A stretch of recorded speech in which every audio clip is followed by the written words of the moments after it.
Matthew chapter 22, New International Version. Jesus tells the parable of the wedding banquet.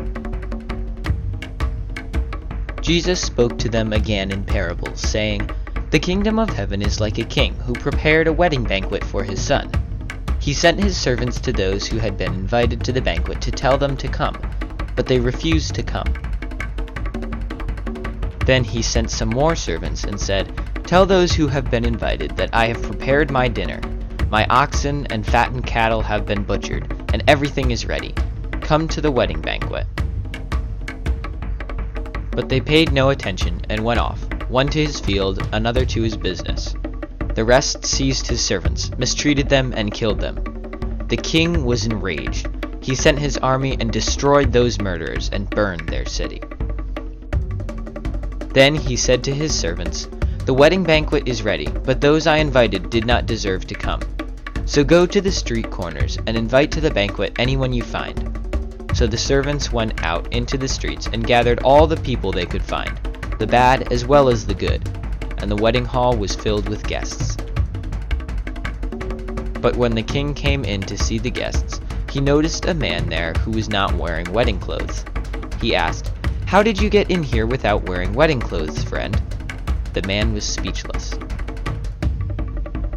Then the king told the attendants, 'Tie him hand and foot and throw him outside into the darkness, where there will be weeping and gnashing of teeth.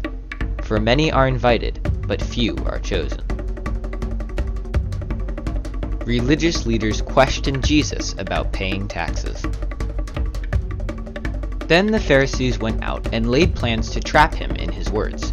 They sent their disciples to him along with the Herodians. "Teacher," they said, "we know that you are a man of integrity and that you teach the way of God in accordance with the truth.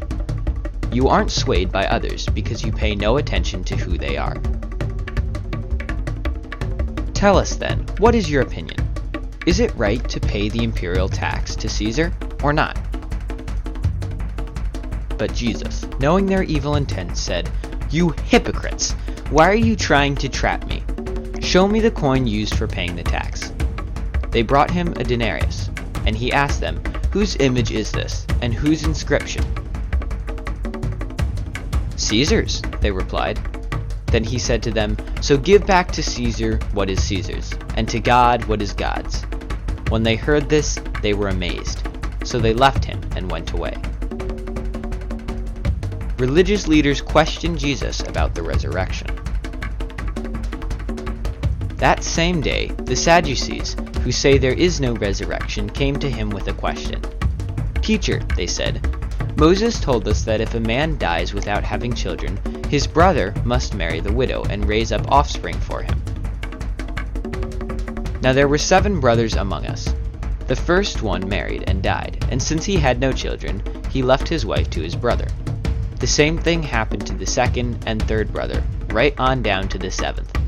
Finally, the woman died. Now then, at the resurrection, whose wife will she be of the 7, since all of them were married to her?" Jesus replied, "You are in error because you do not know the scriptures or the power of God. At the resurrection, people will neither marry nor be given in marriage. They will be like the angels in heaven. But about the resurrection of the dead, have you not read what God said to you? 'I am the God of Abraham, the God of Isaac, and the God of Jacob.' He is not the God of the dead, but of the living." When the crowds heard this, they were astonished at his teaching. Religious leaders questioned Jesus about the greatest commandment. Hearing that Jesus had silenced the Sadducees, the Pharisees got together. One of them, an expert in the law, tested him with this question. "Teacher, which is the greatest commandment in the law?" Jesus replied, "Love the Lord your God with all your heart, and with all your soul, and with all your mind. This is the first and greatest commandment, and the second is like it. Love your neighbor as yourself. All the law and the prophets hang on these 2 commandments." Religious leaders cannot answer Jesus' question. While the Pharisees were gathered together, Jesus asked them, "What do you think about the Messiah? Whose son is he?" "The son of David," they replied. He said to them, "How is it then that David, speaking by the Spirit, calls him Lord? For he says, 'The Lord said to my Lord, sit at my right hand until I put your enemies under your feet.' If then David calls him Lord, how can he be his son?" No one could say a word in reply, and from that day on, no one dared to ask him any more questions.